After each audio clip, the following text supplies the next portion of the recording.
Ça fait partie du schéma, enfin, moi du schéma que j'ai dans ma tête en tout cas, de transmettre ce qu'on fait, de transmettre nos erreurs également pour que les autres ne les fassent pas, et puis de montrer ce qu'on est capable de faire. Aujourd'hui, on essaie d'évoluer en tout cas avec l'évolution des gammes d'aliments, l'évolution des nouvelles techniques, l'évolution des nouveaux partenaires.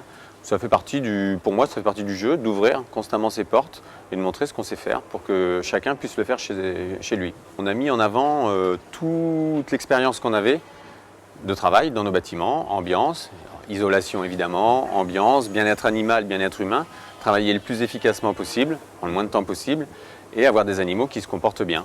Gagner en GMQ, gagner en tout ce qui va autour de l'animal doit être pris en compte. On a vraiment travaillé sur ce sujet-là. Aujourd'hui, on a un bâtiment qui nous convient bien, qui convient à nos animaux. On est encore des jeunes apprentis dans ce bâtiment récent, on a encore nos marques à prendre.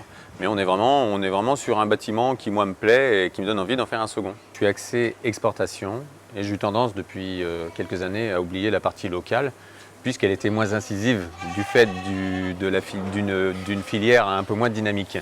Et avec Soléo Chevrette, à l'initiative des laiteries, on a souhaité remettre en place cette partie-là, à savoir promouvoir la génétique et la proposer localement à toutes les personnes qui souhaitent s'installer ou agrandir leur élevage, ou modifier ou changer leur génétique. Aujourd'hui, Soléo Chevrette a sa place à part entière dans ce schéma-là, en proposant effectivement une génétique de très haute gamme à tout éleveur souhaitant l'acquérir. Le principe du lait vector est très simple et se base sur amener une quantité donnée, en quantité, en qualité d'aliments, en permanence disponible à l'auge pour les ruminants, à raison d'environ 5 passages par jour. L'objectif, c'est d'avoir toujours une alimentation appétante. Il y a bien sûr un gain de temps, on est sur un système robotisé, 24/24. On travaille aussi tout ce qui est efficacité alimentaire. On est aussi pour l'éleveur sur une diminution de l'astreinte horaire et on a une forte diminution des refus. Et enfin, on peut citer quand même aussi l'économie d'énergie. On est sur le système le plus économe au niveau énergétique du marché. Nous, la filière caprine, c'est une production constante dynamique, très technique et puis très regardante au niveau économique, avec une volonté d'augmenter toujours le niveau de performance et de maîtrise des charges. Donc au niveau de la Chambre d'agriculture, le choix des exploitations se porte sur la rentabilité technico-économique et la démarche d'installation.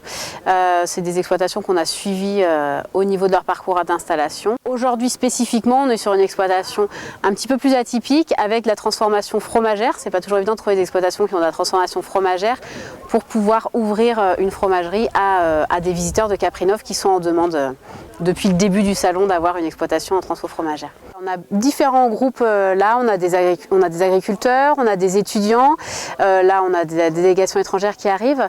Donc il y a l'approche sur cette exploitation très globale, très complémentaire. On a un atelier pain, on a un atelier mouton et un atelier transformation caprine avec du fromage. Donc voilà, c'est une petite structure avec 3 associés. Donc je pense qu'il y a une partie des personnes qui ont besoin de voir qu'un système comme ça, c'est possible. C'est de la création, hein. Ils ont tout créé, ils ont pris les surfaces, ils ont créé les bâtiments.